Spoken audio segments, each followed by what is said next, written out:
ang papaya. May papaya ang ya.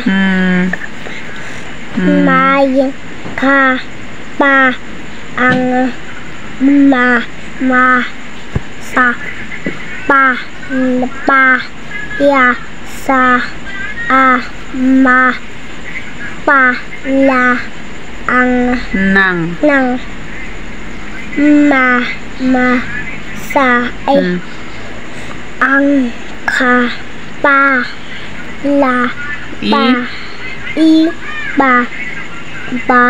sa pala ang